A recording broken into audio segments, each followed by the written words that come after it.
Hello and welcome to the Spiritual American. My name is Dr. Ann O'Hare and I'm your host.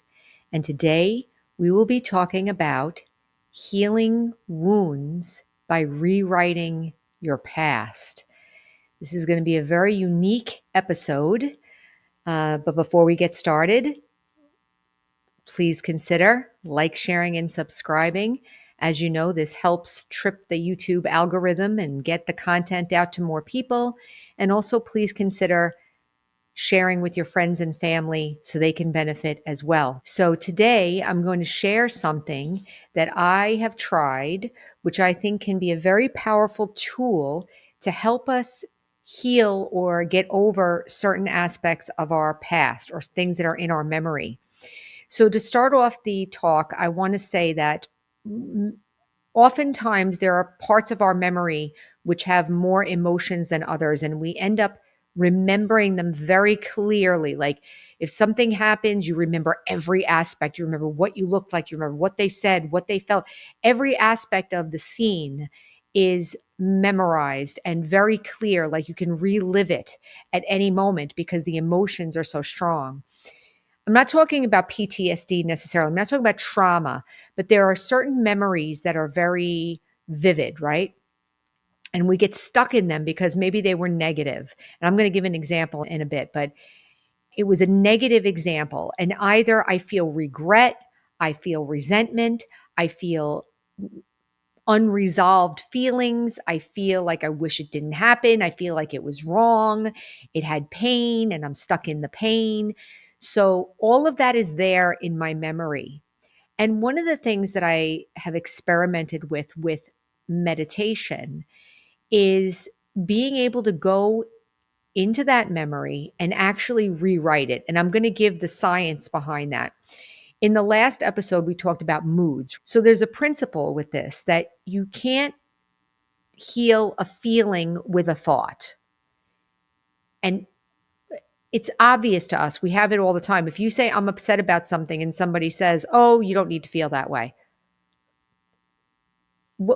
If I say to myself, you're not supposed to feel that way, does that stop me from feeling that way? No, it doesn't work.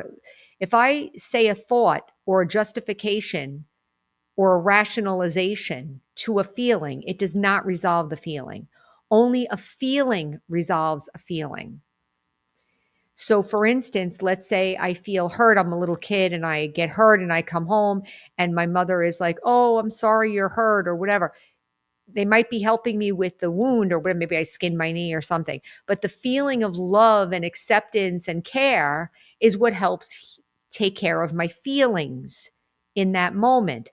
If my feelings are not taken care of, maybe I'll feel like I was not treated properly, or maybe I would feel like they didn't care. So when we address our feelings with thinking, the feelings don't resolve. And maybe you could say that this is not showing myself that I care. So, how can I use feelings to help heal something that happened in my past? What method can I use? So, the exercise works like this. I'll give an example. So, I talk about this all the time because this was so painful for me. It took me like years to get over it at work, but I was up for this job position and I didn't get it. But that wasn't the thing that stuck in my mind. What stuck in my mind was the conversation I had with my boss after the not getting the job. I remember it vividly. So we were in her office and she tells me that I didn't get the job. And then I said, is there anything that you can tell me that, why didn't I get it? And then she started telling me about how I didn't show up for the interview properly and how the other person did and so forth. And anyway, I already changed it in my mind, but in that moment, I was very hurt. I actually was looking for some validation from her. I was looking for a feeling. I was looking for her to tell me how good I was or something. But there was a lot of, she was just answering the question matter of fact, like, yeah, you should have done this and this and this and this. And I was very upset. I didn't feel validated and I felt very upset. So This bothered me for a long, long time. And now that I'm sharing it, I don't have the feelings anymore because I actually did this exercise. So, what I did was in meditation, meaning I'm not thinking about worldly things, I'm not thinking about my day, I'm not thinking about my body. I'm literally bringing up that scene in my mind. And as I bring the scene up, what I'm going to do is I'm going to create the thing that I actually wanted to happen. I know this sounds maybe a little weird, but it totally worked. Again, a feeling heals a feeling. Thoughts don't heal feelings. Words don't heal feelings. Feelings heal feelings. So I said, I'm going to get what I needed. That's what I needed. I needed to be validated. So I relived like a daydream, or I replayed the scene that my boss said to me, we gave it to this other person, but I want you to know that you're really amazing and you interviewed really well and you could definitely be a great leader and you have a lot of potential and there'll be plenty of other opportunities and I don't want you to feel bad because this was just one and there'll be other ones and there'll definitely be something for you coming down the line. Something like that. And I created the script for her in my mind. Like, I want her to say this, and I want her to say this, and I want her to stand up, and I want her to sit next to me, and I want her to like everything that I wanted to happen. I created it in the meditation. And I have to tell you, it totally worked. It started to dissolve or resolve the feelings, the hurt feelings I had. Think about how many hurt feelings we're holding on to. Not just work. I always use work, but home life, family life. There was another example, and I don't want, it's family, but there was another example where a family member, like I wished this family member would have done something for me in this moment. Like it was a very emotionally upsetting moment. And there was a feeling like they didn't give me what I needed in that moment. So I went back into meditation and I went into that scene and I pretended like that person did exactly what I needed. They went with me, or they said the thing I needed, or they came and got me, or whatever it was. Actually, as I'm saying this, I'm thinking of another one that I can do now that I hadn't thought of. But this is a wonderful way to go back and plug in all those emotional holes. Those are leaks in our boat.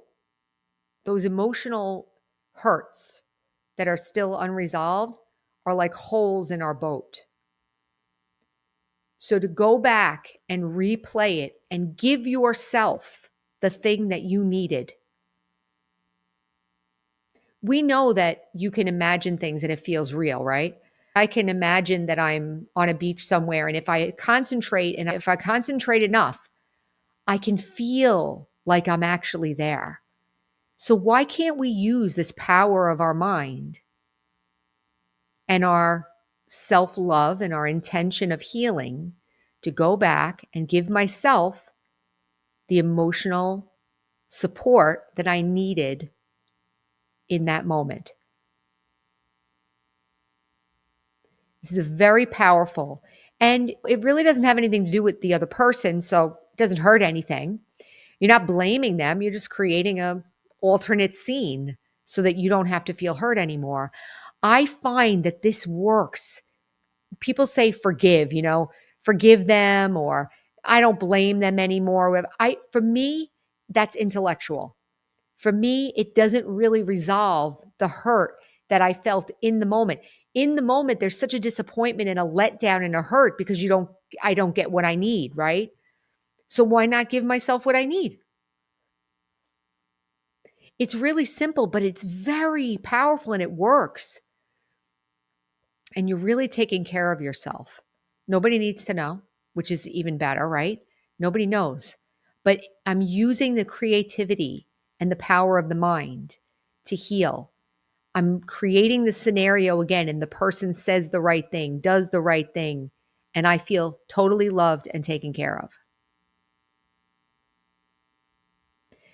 Again, I would say for traumas or complex situations, I don't know if this is going to work for that. I'm talking about regular little memories that every time we think of them, we still feel the pain. Those memories, this will work. So I would say give it a try. You sit quietly, come up with one, maybe from your family, maybe from work, maybe from an old relationship in the past or something, where you're still feeling like every time I think of this thing, I still feel hurt. Go back and give yourself what you needed. Give yourself that validation, give yourself that love, give yourself the support. We're also practicing how to be supportive. You know, a lot of those situations that happened, we don't blame the other people, but they were doing whatever they were doing. But we made up all kinds of self talk about that. Nobody cares. Nobody wants to help me. I'm all on my own. There may be all different things that we're putting in our heads about that. That also helps heal. When we go back and heal that thing, we're removing or lessening the impact of that negative self talk also. So it really has a powerful impact through the whole system of my consciousness. It's not just one scene that I'm dealing with. I'm actually helping to transform everything that happened after that too. All the thoughts that I had after it about myself, about them, about the way relationships are supposed to be. So I hope that you try it. I'm going to leave it there. I do think that it's very valuable. And like I said, it doesn't involve anybody else, so it's safe. And you can really play it up, like really get the person to say everything you want. It's amazing. It's an amazing thing. So we'll leave it there. Remember that our slogan is heal, empower, and serve. I know that this was kind of a short episode, but I really wanted to get to the actual exercise and let you know how powerful and how much it worked. So hopefully you'll give it a try, and thank you for being here. And until next time, take care.